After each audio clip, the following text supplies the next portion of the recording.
Buen día, buena tarde, buena noche, según la hora y latitud donde usted nos ve. Bienvenidos a otro video de la serie Ofensivos.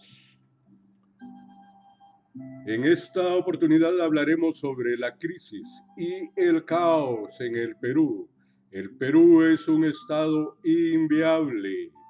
La historia del Perú, como todas las de nuestra América, es una historia de explotación, opresión, muerte, sangre, miseria, resistencia y lucha del pueblo.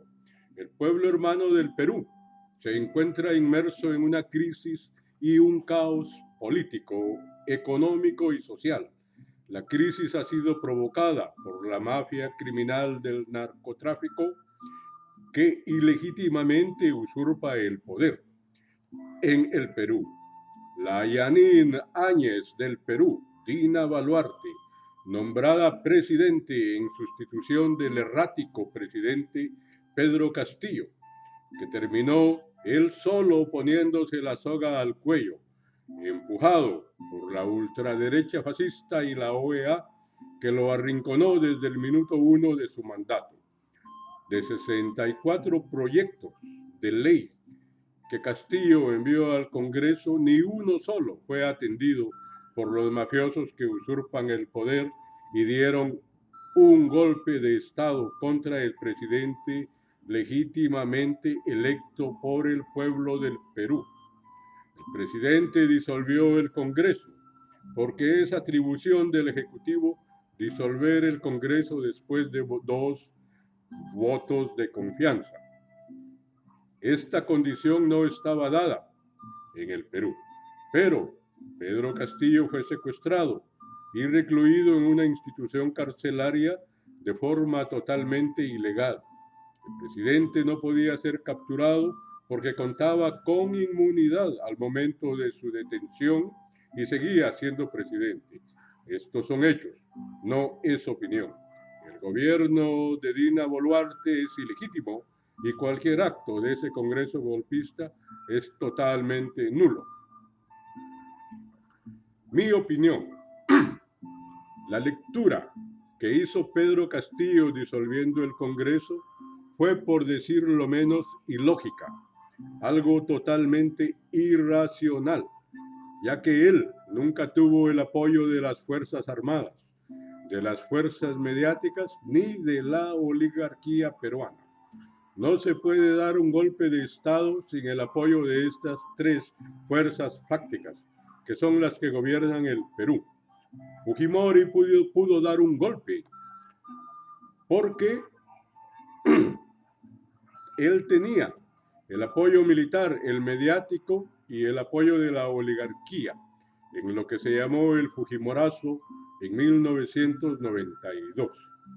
Además, era extranjero, japonés, algo que tiene mucho valor en una sociedad racista y clasista como la peruana. Pedro Castillo no dio golpe de Estado. A él le dieron un golpe de Estado congresional en forma totalmente anticonstitucional. El golpe de Estado de las mafias del Congreso aún no está consolidado y la lucha popular puede revertirlo. Justo es decir que Castillo cayó al precipicio víctima de sus errores y de las fuerzas mafiosas a las que se arrimó con la esperanza de que le permitieran gobernar.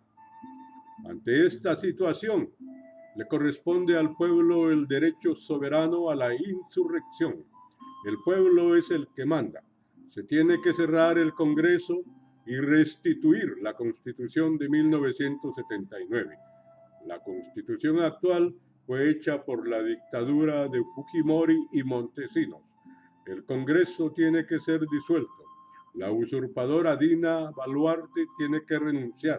Se tiene que instalar un gobierno de transición que convoque a nuevas elecciones en un plazo inmediato, no mayor a 3 meses, y la formación de una asamblea constituyente para iniciar a resolver los problemas profundos del país, que son el hambre, la miseria, la falta de empleo, de vivienda, de seguridad, de educación, de salud. para generar un crecimiento y desarrollo en condiciones de igualdad, sin monopolios, y poder crear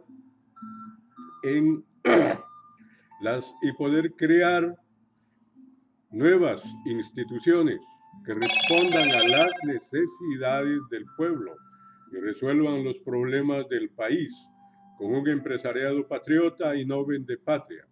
Después de 200 años de independencia, el Perú todavía no es una nación. El Perú sigue siendo un feudo colonial y es un país inviable. Me gustaría poder defender al presidente Pedro Castillo. Lamentablemente su caso es indefendible por las siguientes razones. Si bien es cierto que desde el minuto 1 el Congreso decidió bloquearlo totalmente, también es cierto que el presidente empezó a coquetear con la derecha, con la OEA y con Estados Unidos, creyendo en su ingenuidad política que podía ponerlos de su lado. Error fatal, porque la ultraderecha fascista jamás se conforma con concesiones. Los fascistas van por todo, y entre más concesiones se les da, más te arrinconan. Castillo, desde el minuto 1 se dejó acorralar, porque no estaba preparado para ser presidente y porque no entendió que la lucha es de clases y es una lucha a muerte. Su ineptitud e ignorancia lo llevaron al abismo y probablemente a la cárcel por los próximos 10 o 15 años. No por golpista, pero sí por ser chotano, por ser cholo, por ser indígena, por ser un indio y no un miembro de la élite como los otros 5 expresidentes corruptos de los pasados 6 años, que todos están libres y nunca van a ser juzgados, porque son miembros de las élites oligarcas. Recordemos que Pedro Castillo, tratando de congraciarse con la OEA y con Estados Unidos, denunció a los gobiernos de Cuba, Venezuela y Nicaragua como dictaduras. El primer ministro que tuvo el gobierno de Castillo de Relaciones Internacionales fue Héctor Béjar. Héctor Béjar expresó su apoyo a Cuba, a Venezuela, a Nicaragua y su disposición a conversar con todos ellos. Ese hecho hizo que se enojara la élite gobernante del Perú y le exigieron a Castillo que lo sacara. Y Castillo lo sacó para congraciarse con esa derecha fascista y con la OEA. Pedro Castillo nunca quiso confrontar a la élite derechista del Perú. Castillo también pidió la renuncia del presidente del Consejo de Ministros, Guido Bellido, y Castillo terminó poco a poco deshaciéndose de todos los ministros progresistas para satisfacer la demanda de la derecha fascista. Así se fue alejando de sus aliados y terminó en los brazos de la OEA, arrullado por la oligarquía criminal y con Estados Unidos. El gobierno que fue esperanza de millones de peruanos terminó traicionando a su pueblo para congraciarse con la derecha fascista del Perú.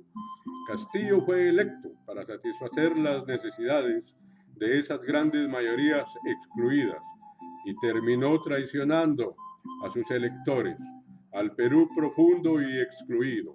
Hay que señalar la nobleza del pueblo peruano, que a pesar de que Castillo los abandonó para tirarse a los brazos de la derecha, el pueblo aún no lo ha abandonado. Pero yo no soy tan noble, no soy tan generoso, no soy ignorante ni fanático de nadie. Por eso no puedo defender al presidente Castillo. Él solo se metió entre las patas de los caballos y terminó atropellado. Solo el pueblo salva al pueblo. Ni Pedro Castillo, ni Antauro Humala, ni ningún Mesías va a llegar a salvar al pueblo. El pueblo tiene que organizarse y luchar por su libertad y por su patria. Perú no es una nación, es un estado inviable, es un feudo colonial como los de Guatemala, Chile Ecuador, Argentina, Haití, República Dominicana. La lucha es ahora o nunca. El pueblo tiene que ejercer su derecho soberano a la insurrección y ocupar todas las plazas y calles del país.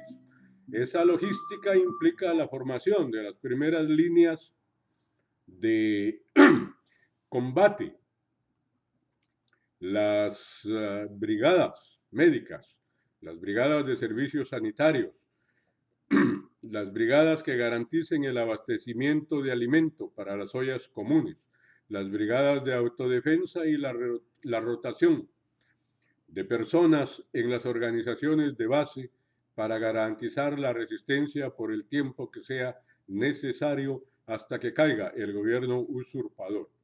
Toda esa logística solo es posible con la movilización y la organización popular, no para defender a Castillo, sí para defender su derecho a la libertad, la dignidad y la democracia participativa. El pueblo peruano tiene que luchar por un gobierno del pueblo, por el pueblo y para el pueblo, y para defender su derecho a una vida con dignidad y administrar sus recursos naturales que ahora están en manos de corporaciones multinacionales. La lucha tiene que ser para ejercer por primera vez su derecho a la soberanía y dejar de ser esclavo sumiso de las élites oligarcas que han mantenido al Perú en la opresión y en la miseria. La oligarquía criolla vendepatria, leal a los intereses de las potencias extranjeras que se roban sus riquezas a cambio de migajas para las élites corruptas. El Perú necesita urgentemente un cambio de sistema. Basta ya de las mafias que usurpan el poder. Toda mi solidaridad con la lucha del hermano pueblo peruano. Vamos, pueblo, carajo. El pueblo no se rinde, carajo. Cuando la tiranía es ley, la rebelión es un derecho y una obligación. Viva el Perú libre, hasta la victoria siempre.